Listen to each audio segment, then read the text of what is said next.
अस्सलाम वालेकुम दोस्तों, क्या हाल चाल है? सब ठीक हैं, खैरियत है। हम भी ठीक हैं जी, अल्लाह ताला का करम है और हम सब खैरियत से हैं। तो ये था जी हमारा तीसरे दिन का काम, जबकि हमारे एरे जो थे वो बन चुके थे। तो उसके बाद एरे क्योंकि बुलंद हो गए थे, क्योंकि सतह ज़मीन से थोड़ा ऊपर हमने आलमोस्ट 2 से 2.5 फुट ऊपर हमने कमरे वगैरह की तामीर जो थी वो शुरू की थी। तो उससे ये हो गया था कि दीवारें ऊंची होने की वजह से हमें उन एरों के अंदर मट्टी, यानी कि जो कमरे और जो हमारा बरामदा होना था उसके अंदर हमें काफ़ी ज़्यादा मट्टी की ज़रूरत थी। तो मिस्त्री साहब सुबह सुबह अपना काम करने लग गए, और जब मज़दूर ये भाई फारिग थे तो हमने सोचा कि बाहर से मट्टी उठा लेते हैं और वो जो हमारी खाली जगह हैं उनमें डाल लेते हैं, यानी सहन में और उसके अलावा कमरे में, और उसके अलावा जो हमारा बरामदा है उसके अंदर भी। तो इस तरह करके ये आप देखें कि काफ़ी बड़ा गड्ढा है। ये सारी की सारी मट्टी जो है हमने अंदर डाली है कमरे के एरों में और जो बरामदा है उसके एरों में। तो इस मिट्टी का ये फ़ायदा है कि जहाँ से हम ये मिट्टी निकाल रहे हैं ये रेतली है। तो मिट्टी का बस यही ख्याल रखा जाता है देहातों में कि सेहन के अंदर जो मिट्टी हो ज़्यादा चिकनी ना हो, क्योंकि जब बारिशें आती हैं या कहीं पे ज़्यादा पानी गिर जाए तो वो फिसलन का और फिर इस तरह का डर रहता है। तो ये मिट्टी हमारी बहुत शानदार है, यानी इसकी खासियत ये है कि इसमें रेत मिक्स है, और जब कभी बारिश आती है तो ये पानी को जज़ब कर लेती है। और जितना भी पानी हो जाए, अगर ये पानी के अंदर भी मिट्टी जो है ये वाली मिट्टी नीचे रह जाए और ऊपर तक पानी आ जाए तो भी इसमें फिसलता नहीं है बंदा, क्योंकि इसमें रेत जो है उसकी अमेजिश है। तो ये हमने फिर सुबह का टाइम था, तकरीबन 9:30-10 बजे का टाइम है, और ये मज़दूर भाई जो हैं मुख्तार भाई और इसके साथ जो है रमज़ान भाई, तो इन्होंने कहा कि हम फारिग बैठे हैं तो बेहतर है कि बाद में भी तो वो काम हमने करना है, चलें अभी से वो कर लेते हैं, मिट्टी अंदर डाल लेते हैं। तो ये थे जी हमारे जो ब्लॉग्स पहले दिन जो हमने मंगवाए थे, उसमें से ज़्यादा लग चुके थे और कुछ थोड़े जो हैं वो बाकी पड़े हैं। आधे से ज़्यादा जो ब्लॉग्स हैं वो लग चुके हैं। तो अब आते हैं जी अंदर की तरफ, और मैं आपको दिखा दूं कि अंदर जो है मिस्त्री साहब की जो जो उन्होंने जो कुछ बिल्ड किया है वो ये है। एरे हैं, एरों के ऊपर जो है इतने बार जो है लग चुके हैं, और ये है वो मिट्टी जो कि बाहर से लाई जा रही है और इन एरों के अंदर डाली जा रही है। आप देख सकते हैं कि आलमोस्ट 1.5 फुट तकरीबन जी जगह बनती है, जिसे इसी मिट्टी के साथ जो है भरा गया है। तो एक जो है भाई वो बाहर से मिट्टी ले रहे हैं, हाथ वाली रेडी के साथ उठा के ला रहे हैं, और दूसरे भाई जो हैं वो फिर मिल के कसी के साथ जो होता है इन एरों के अंदर डाल रहे हैं, ताकि जब फ़र्श डालने की बारी या बजरी रोड़ी डालने की बारी आएगी तो कम से कम ये काम नहीं करना पड़ेगा। तो बस इसी तरह दोस्तों आप समझते हैं कि जब किसी भी घर में इस तरह का काम शुरू होता है तो बहुत ज़्यादा मसरूफ़ियत हो जाती है। तो आपने नोट किया होगा कि वीडियोस भी ज़्यादा नहीं आ रही हैं, वजह यही है कि साथ में मिलके काम, घर का काम फिर खुद ही करना पड़ता है। तो मज़दूर भाई जो हैं अभी खाना खा रहे हैं, तो मैंने सोचा ये है जी अगला दिन, और मैंने सोचा कि खाने के टाइम का जो वक्फ़ा है इसमें मैं थोड़ी सी वीडियो बनाता हूँ। तो ये था जी चौथे दिन का काम जो कि आप देख रहे हैं। मैसन का ये चौथे दिन का काम था, जो कि उसने एक ही मैसन ने यहाँ पर काम किया है। तो ब्लॉक्स जो होते हैं 18 किलो वज़नी होते हैं, इनका उठाना और फिर उस जगह पे लगाना और फिक्स करना ज़्यादा मुश्किल होता है। ईंट का काम हो तो ईंट के काम में मिस्त्री या मैसन लोग जो होते हैं वो ज़्यादा थकावट फील नहीं करते।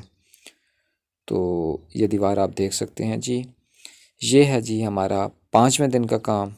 और कल जुमा है, कल जुमे वाले दिन हम छुट्टी करेंगे, और ये 5वें वाले दिन जो है 5वां दिन है हमारा, तो 6.5 फुट दीवार की जो बुलंदी है यहाँ तक हो चुकी है।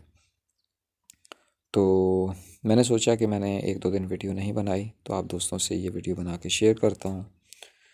तो ये हमारे इलाके में ब्लॉग्स का काम जो है वो बहुत कम है, इधर लोगों में ट्रेंड नहीं है कि ब्लॉग्स को इस्तेमाल करें।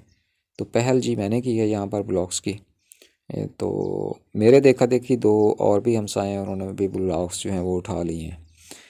तो बहरहाल ब्लॉग्स जो होते हैं बुरी चीज़ नहीं है। इससे ये होता है कि आपकी जो बिल्डिंग होती है उसका थोड़ा ख़र्चा भी कम हो जाता है, और काफ़ी हद तक ये मज़बूत भी होते हैं।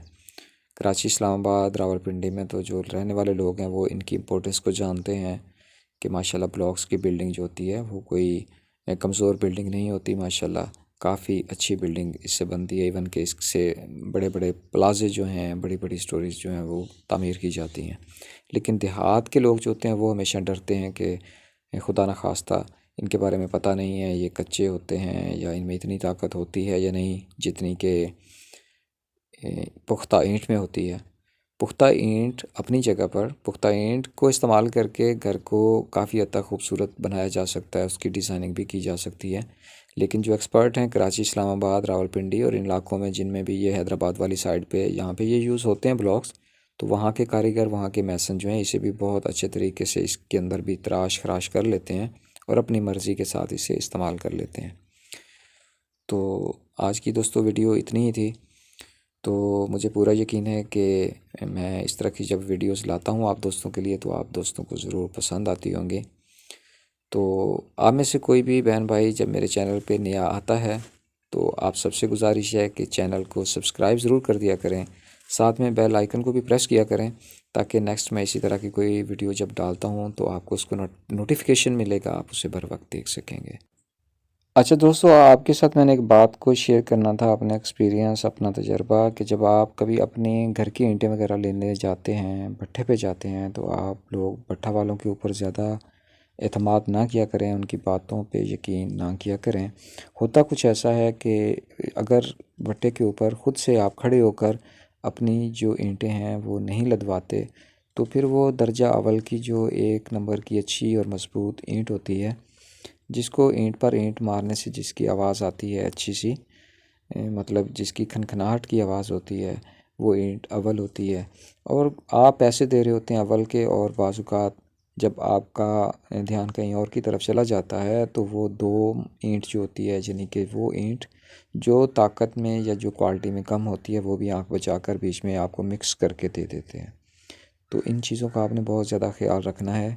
जब भी कभी आप ईंटें लेने जाएं तो आप उन्हें कह दें, बल्कि आपको अगर ईंट का पता नहीं चलता तो आप किसी भी एक्सपर्ट, किसी भी मिस्त्री को साथ लेके जाएं, और वो आपको पहचान करवाएगा कि अव्वल ईंट में और जो दर्जा दोम की ईंट है उसमें क्या फ़र्क होता है।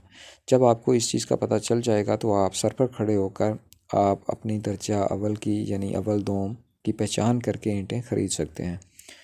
तो आप लाख आपके जानने वाले होंगे, आपके भरोसे वाले होंगे, लेकिन इस काम में आपको हरगिज़ जो गफलत है उससे नहीं बरतना है, क्योंकि आपके साथ छोटा मोटा जो होता है ये कर जाते हैं, बीच में ईंटें थोड़ी बहुत मिक्स कर देते हैं।